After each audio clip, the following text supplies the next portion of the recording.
I'm Jeff Slakey, and we are happy to have in studio Jeromy Hicks. Good morning, sir. Good morning. How are you, Joe? I am well. Good to see you. It's been a little while since we've had you in. Definitely. Jeromy is here to talk with us about some of the fires and fire news around these parts. There's been some new proclamations made, so we're going to talk to him about that. Is that right, Jeromy? Yes, yeah.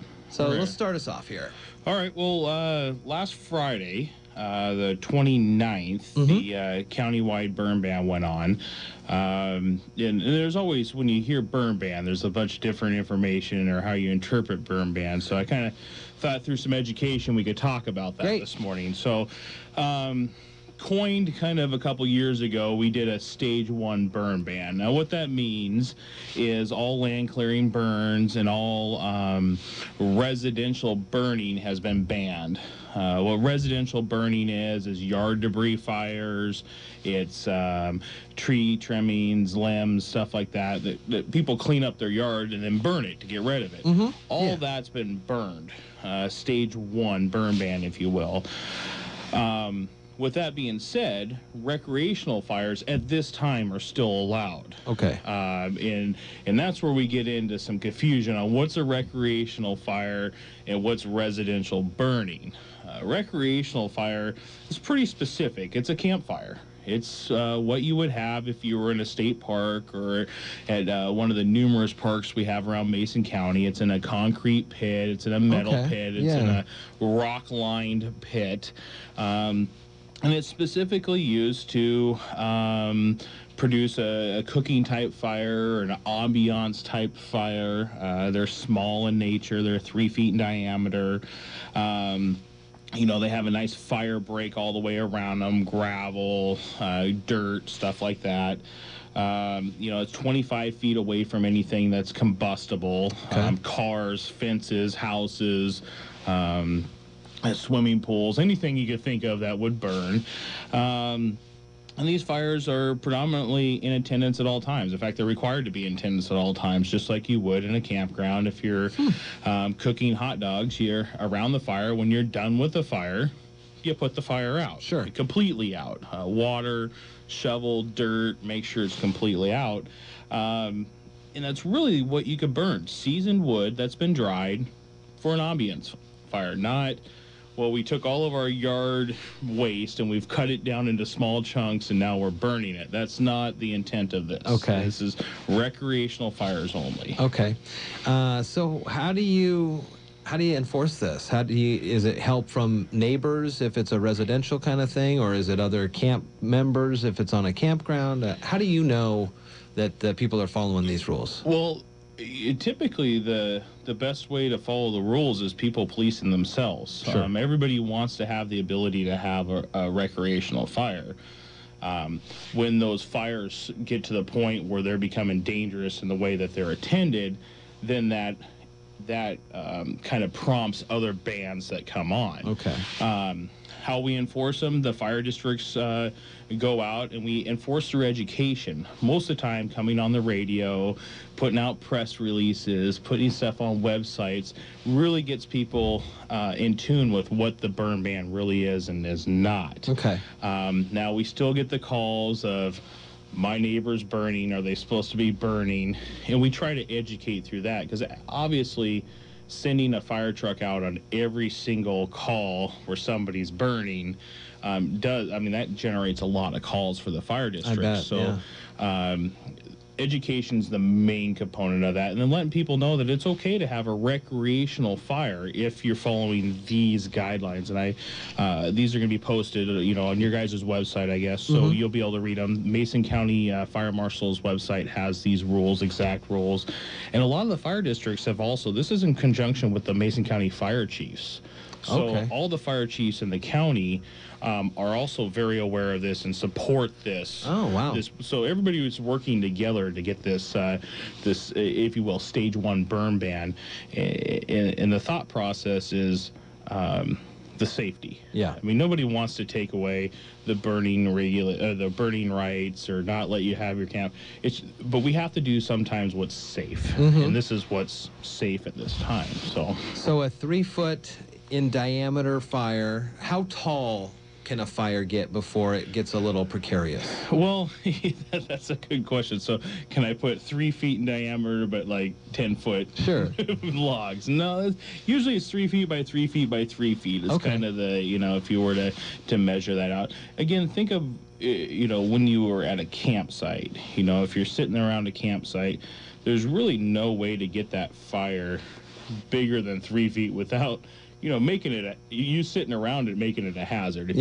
If you have to sit around a fire and you're worried about something falling and hitting you from the fire, then the fire's probably too tall. Probably. So, and then what are the different types of woods that are put on? So you say seasoned woods that you can burn versus cutting into smaller pieces, limbs and branches. Do they burn differently? Is there a different smoke that's expelled in those? Yeah, so what we say by seasoned, or also dry wood, it's been seasoned over a year or two, or you could buy the wood at QFC or some of these various places that sell wood around. Okay, The reason for that is the smoke. You put wet wood on a fire, it produces a lot of smoke.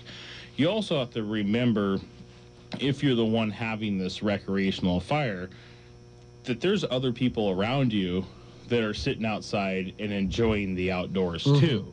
So while you having a fire is enjoyable to you, it may not be enjoyable for the people sitting outside that want to just sit out in the fresh air. Yeah. So kind of the consensus is, if you burn seasoned wood, it burns hotter, less smoke, smaller diameter.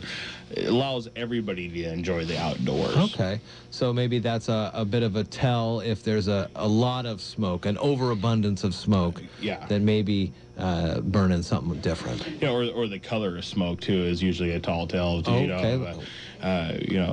Seasoned wood will burn. It will have some smoke, but a very light complexion to it. People that are burning wet wood, it's a darker smoke, and then people that are burning stuff they're not supposed to burn will usually have black smoke associated with it. So those are pretty easy to find, and we get a lot of calls from neighbors in the neighborhood going, "Well, there's a lot of black smoke down the road. What's going on?" Sure. And that's usually the ones we get generated. For the most part, in our area, and I'm not speaking for all, we have really good citizens that follow the rules. Very rarely do we go out to a fire during a burn ban that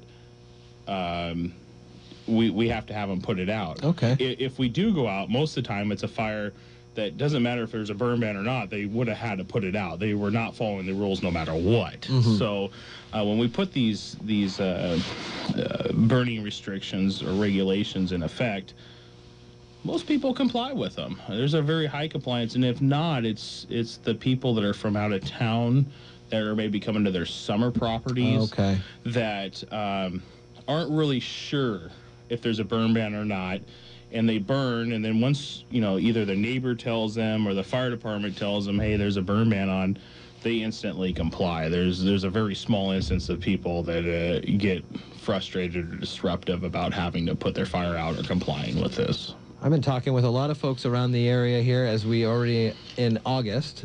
We just turned the calendar to August, and it seems like this season, this wildfire season, firefight season, is much calmer than last year. Are you sensing the same thing? I am, which is good. Last year, I've been in the fire service for 20 years, and I would have to say that last season was a very dry season. We talked about some fireworks issues last year that were pretty scary for people. And we talked about the burn ban very early last year. This year, we're saying the 1st of August essentially is when this burn, 29th of July, this burn ban went on. That's late. Yeah. I mean, that's probably one of the latest times that I can remember the burn ban going on.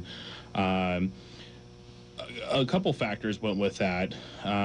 We try to closely align our burn ban with other counties and other state agencies like the Department of Natural Resources. And we're also using kind of some science involved with this burn ban, where years before it was, well, we're always going to do it the 15th of July and take it off this date. Well, gets citizens mad, obviously, because, well, why can't we burn when it's pouring out rain? Sure, That doesn't make sense. So now they go off of fuel moisture contents of the grasses and the trees and stuff, and the forecasted weather for the month. And there's a lot of science behind when you could put these burn bans on. And I think that we're getting, or we will end up gaining a lot of respect by starting to follow the science and not a very arbitrary, well, Sure. it's the 15th of July, we should put it in a burn bag. Yeah. Because people have to remember the fire marshals and the firefighters and the chiefs, all of those people are normal people too. They like to go camping, and they like to have their little recreational fires. And so when these get put on, there's really a safety issue. It's because we can't go out and burn. We can't go out and do camping and enjoy recreational fires if there's a burn ban on. So we want to make sure that we put it on because of science, and then we also we don't just do these restrictions because. Just because, yeah. Huh, very good. Jeromy Hicks on the air with us today talking about the fire situation here in the county, and you'll be able to read more information on our website, iFiber1newsradio.com. We'll also post it on, it's posted on the various fire district websites. And the county websites. And the county websites as well. Jeromy, thanks for coming in. Good to see you. Yeah, good to see you too. Thank you very much. It's 8:25 at iFiber 1 News Radio. We'll be back with this check on entertainment news. ABC Entertainment.